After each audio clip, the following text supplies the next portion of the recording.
2024-25 অর্থবছরে রাজস্ব আদায় বৃদ্ধি ও কর পরিপালন বৃদ্ধির লক্ষ্যে আমি মহান জাতীয় সংসদে নিম্নোক্ত প্রস্তাবনা পেশ করছি। ক, সকল ধরনের আইসক্রিমের উপর বিদ্যমান শুল্ক হার 5% পরিবর্তে 10% নির্ধারণ করার প্রস্তাব করছি।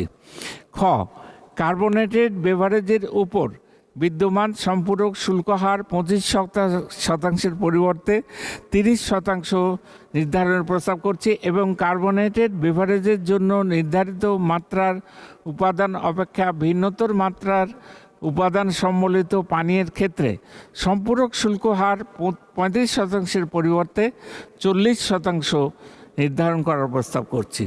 গ, সিগারেট মানব স্বাস্থ্যের জন্য অত্যন্ত ক্ষতিকর একটি পণ্য।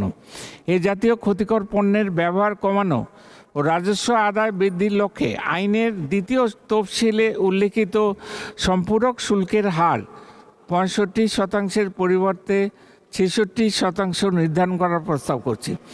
ঘ, মোবাইল ফোনের রিম কার্ড ব্যবহারের মাধ্যমে প্রদত্ত সেবার বিপরীতে বিদ্যমান সম্পূরক শুল্ক 15% পরিবর্তে 20% নির্ধারণ করার প্রস্তাব করছি। এছাড়াও প্রতিটি সিম কার্ড সিম সরবরাহের বিপরীতে বিদ্যমান মূসকের পরিমাণ 200 টাকার পরিবর্তে 300 টাকা নির্ধারণ করার প্রস্তাব করছি।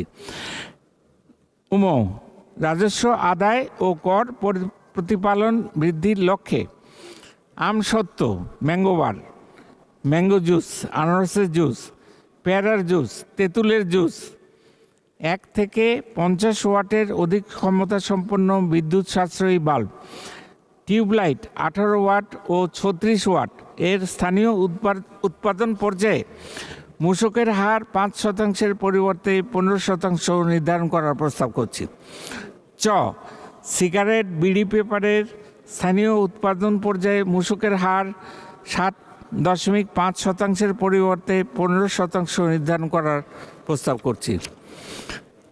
ছ, নিলামকৃত পণ্যের ক্রেতা এবং অ্যামিউজমেন্ট পার্ক ও থিম পার্ক সেবার ক্ষেত্রে বিদ্যমান মূসক হার 7.5% পরিবর্তে 15% নির্ধারণ করার প্রস্তাব করছি।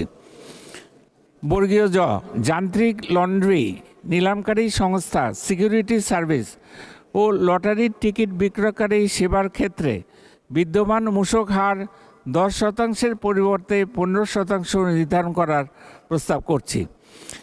বর্গীয় জ, ইট, ব্রিক্স, চিপস ও মিকাট ব্যাটসের ক্ষেত্রে বিদ্যমান সুনির্দিষ্ট করের পরিমাণ ক্ষেত্রভেদে 10 থেকে 20% বৃদ্ধি করার প্রস্তাব করছি এবং ঝ, ট্যুর অপারেটর সেবার উপর বিদ্যমান মূসক অব্যাহতির সুবিধা প্রত্যাহার করার প্রস্তাব করছি।